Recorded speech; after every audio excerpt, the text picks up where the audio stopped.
ትምህርት ቤት ላይ አንማርም ስለ ገንዘብ አንድ ሲደመር አንድ ያስተምሩናል ብር የሚባለውን ነገር ግን አናውቀው የታተመውን ቁጥር ካልሆነ በስተቀር እና ቁጥሩ ስንት አለኝ ስንት የለኝ ፋይናንስ ምንድነው አሰራሩ እንዴት ነው የሚሰራው ገንዘብ ለማምጣት ምን መስራት አለብኝ የመጣውን ገንዘብ ወዴት ነው መውጣት ያለበት እንዴት ነው መውጣት ያለበት ሪስኩ ሚኒመም ነው ወይ አው ሚኒመም ሪስክ በሚሆንበት ጊዜ ኢንካሙ ሚኒመም ነው የሚሆነው ማክሲመም ሪስክ ስንወስድ ኢንካሙ ማክሲመም ነው የሚሆነው ፋይናንሻል ፍሪደም የሚገኘው በገንዘቡ ቁጥር ሳይሆን በመቶ ሚሊዮኖች በ10 ሚሊዮኖች በየወሩ የሚያመጣ ሲስተም ስንዘረጋ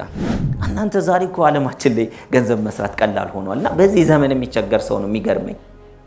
የድሩ ድክመት ነው እንጂ ይባላል ምን ማድረግ ነበር ስማርትፎን ኖሮት የሚቸገር ሰው ገንዘብ የድሩ ድክመት ልብስ አይገዛም በዘንድሮ አመት ካላችሁ ሲቀደድ ይሰፋል ሲሰፋ ሊታይ ይችላል በቃ ሰፍቶ ነው እንደሚለብሰው ይበል እነሱ ይዘንጡ ችግር የለም እናንተ ኑሩ መዘነጥ ሳይሆን መኖር ነው ያለበት መኖርና መዘነጥ ይለያያል መዘነጥ ለሰው ሲባል መኖር ግን ለራስ ነው ስለዚህ መኖር የሚባለው ደግሞ በስሜት ሳይሆን በበጀት ሪስክ መውሰድ ይፈራሉ ሰዎች ሪስክ ማለት ለምሳሌ እኔ የሆነ ቦታ ተቀጥሬ በሰራ በጣም በሚገርም ሁኔታ ሚኒመም ሪኳየርመንቱን ማሟላት ነው ኦን ታይም መገኘት ስራ መባለውን ነገር መስራት አለቀ በዛው ውስጥ በወር አንድ ጊዜ ደሞዜ ኦር በሳምንት የሚከፈልም ከሆነ ደሞዜ ምን ያደርጋል ይመጣል እሱን ፕላን አድርጌ ይኖራል which is ምን ይሰጣል የተወሰነ ረፍት ይሰጣል በወር አንድ ጊዜ ከመምጣት ወደ ኋላ ስለማይቀር ስለዚህ ሰዎች እንደዚህ አይነት ኮምፎርትን ይፈልጋሉ በዚህ የተነሳ they don't take risk ለዚህ ነው ሰዎች ነጋዴ ኢንተርፕረነር ወይም ደግሞ ቢዝነስ ኦነር የሚሆኑት ምን ሲያደርጉ ነው ይሄን ፍርሃታቸውን አሸንፈው እኔ አልቀጠርም እኔ ደግሞ ወይም ደግሞ ካለኝ ልምድ ከተቀጠርኩት ላይ ወጥቼ ሪስክ ወስጄ አድጋለሁ ብሎ they take risk በመውሰዳቸው ምክንያት ሌሎችን ቀጥረው የተሻለ ያገኛሉ ሪስክ ስለወሰዱ ሪስክ የማይወስድ ሰው በፕሮፌሽን ራሱን ያሳደገ ምን ማድረግ ይቻላል በደሞዝተኝነት ፕሮፌሽኑን ሙያውን ያሳደገ የትምህርት ደረጃውን ያሳደገ የተወሰነ ሌቭል ድረስ ማደግ ይችላል በቅጥር ህይወት ላይ ይቻላል it's possible ሪስኩ ሚኒመም ነው ወይ አው ሚኒመም ሪስክ በሚሆንበት ጊዜ ኢንካሙ ሚኒመም ነው የሚሆነው ማክሲመም ሪስክ ስንወስድ ኢንካሙ ማክሲመም ነው የሚሆነው ስለዚህ ሰዎች በብዛት IQ ነምበራቸው የማያድገው they are not willing to take risk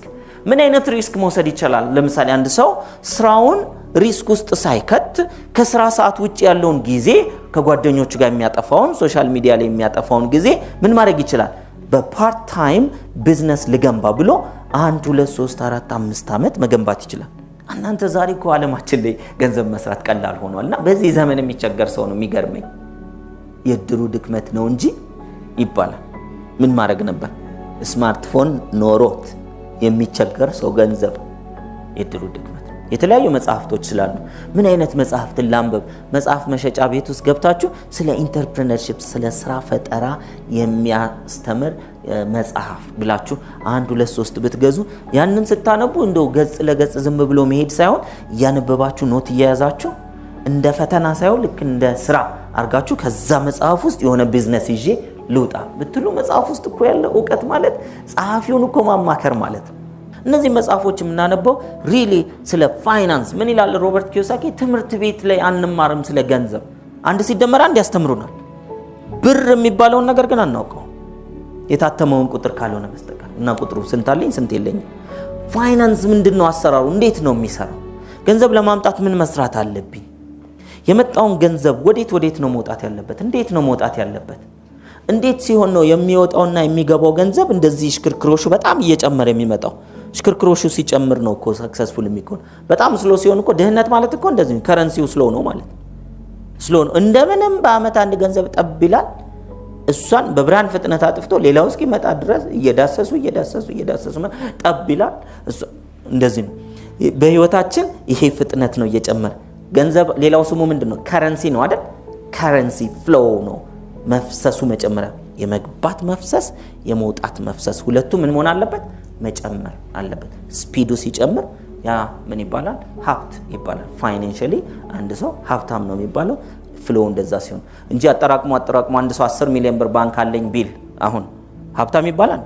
አይደለም ብር አለው ነው ከተወሰነ ጊዜ በኋላ ወጥቶ ያልቃል ከረንሲና ካሽ ባላንስ ይለያያል ካሽ ባላንስ በባንክ ያለ ቁጥር ሲሆን ኦር በእጅ ላይ ያለ ቁጥር ሲሆን ከረንሲ ግን ፍሎው ነው ለዚህ ነው ባንኮች ጋር ብትሄዱ ኦቨርድራፍት የሚባል ብድራል ባንከር ስለነበር 2 አመት ኦቨርድራፍት ማለት ያላችሁን የገንዘብ እንቅስቃሴ ታይቶ የእንቅስቃሴውን ያክል ያበድራችኋል በወር ውስጥ ይህ ሰው ስንት ብር ገብቶ ስንት ብር ያስወጣል ግልጽ ነው አንዳንድ ሰው እጁ ላይ 20 ሚሊዮን ብር ይሽከረከራል ስለዚህ ምን ያደርጋሉ 10 ሚሊዮን ድረስ ብንሰጠው ራሱ ይሄ ሽክርክሮሹን ይዘነው ማለት ነው እንቅስቃሴ ያለው ትንፋሽ አለው እንደምንም ጠብ የሚል ኧረ ተውት ለገንዘብና ለባንክ ብድር ተውትና የተለያየ ሀገር ለመሄድ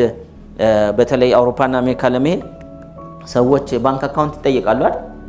ከረንሲ ያለው ወይ ከረንት ነው ወይ ይሰው እንቅስቃሴ ካለው ህይወት አለው እዚህ ሀገር ቀጥ ያለ ከሆነ ግን ህይወት የለው የሞቱ ሰዎች ደግሞ እኛ ሀገር እንዲመጡ አንፈልግም ማለት ነው በሌላ አንዳንድ ሰው ከሰው ተበዳድሮ ብር ያስገባል አይደል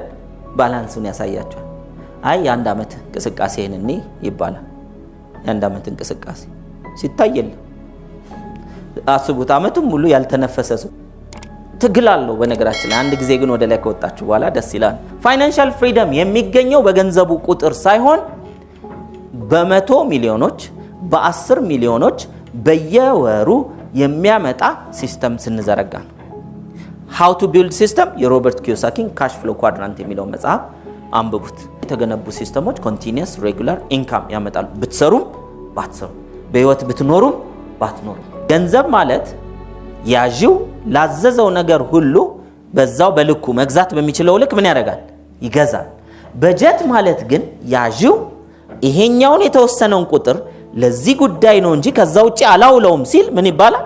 በጀት ይባላል ለሌላ ጉዳይ አላውለውም የሚለው ውሳኔ ስሜትን ከመግዛት ጋር የተያያዘ ነው ስለዚህ ስሜታችንን ካልገዛን በጀት ሊኖረን አይችልም ስለዚህ በጀት ስናወጣ በእያንዳንዷ ገቢያችን ላይ መሆን አለበት በህይወትህ አንድ ጓደኛ ቢኖርህና ያ ጓደኛ ፓርትነር ቢሆን የቢዝነስ ፓርትነር ቢሆን 50% አዋጣችሁ ቢዝነስ ብትጀምሩ በየወሩ ሂሳብ ሰርተ የምታከፋፍለው አንተ ቢሆን እና ለዛ ሰው የ50% ድርሻውን ባትሰጠው በሚቀጥለው ወር ካንተ ጋር ለመቀጠል ፈቃደኛ ይሆናል ወይ ብሎ ይጠይቃል አይቀጥልም ለምን ድርሻውን ስለወሰድክበት ከዛ በጣም ባልጠበቅኩት መልኩ ምን ይላል በህይወትህ እንድትተነፍስ ልብህ እንዲመታ ሴሎችህ እንዲሰሩ በሰላም ወጥተህ እንድትገባ ወዘተርፈ ይልና በህይወት እንድትቆይ ያደረገ ትልቁ ፓርትነርህ ፈጣሪ ነው ይሄንን ሁሉ ሲያደርግ ኢንቪዚብል ነው አይታይም ስለዚህ በእምነትህ 10% ለሱ ድርሻው 10% እዛች ላይ ምን አለ ስሜታችን አለ ብሩ ላይ 10% ዘካ ሊሆን ይችላል ኦር ደግሞ አስራት ሊሆን ይችላል ስለዚህ ያችን አስራታችሁን ያችን ዘካችሁን ምን ማድረግ ማውጣት በበጀቱ ልክ ኑር በቃ ልብስ አይገዛም በዘንድሮ አመት ካላችሁ ሲቀደድ ይሰፋል ሲሰፋል ይታይ ይችላል በቃ ሰፍቶ ነው እንደሚለብሰው ይበል እነሱ ይዘንጡ ችግር የለም እናንተ ኑሩ መዘነጥ ሳይሆን መኖር ነው ያለበት መኖርና መዘነጥ ይለያያል መዘነጥ ለሰው ሲባል መኖር ግን ለራስ ስለዚህ መኖር የሚባለው ደግሞ በስሜት ሳይሆን በበጀት እኮ ስሜት ነው አይደል የሚገድበው አሁን ያሳየዋችሁ ገንዘቡን የተገደበው ወይ ስሜቱ ነው ስሜቱ እኮ ነው የተገደበው ፍሪደም ላይ እኮ ነገ እንደርሳለን በእንደዚህ አይነት ብለን ከዛ በኋላ ያማረህን ሁሉ ማድረግ የምትችልበት ቆጥረህ ቀደህ ማትጨርሰው ሌቭል ላይ ትደርሳለህ ኦሬዲ የተገነባ ስሜቱን የቆነጠጠ ስርዓት ያለው ሰው ስለሆንክ ባገኘህም ጊዜ የምትኖረው የምታሳየው የምትናገረው ነገር ተመሳሳይ ነው የሚሆነው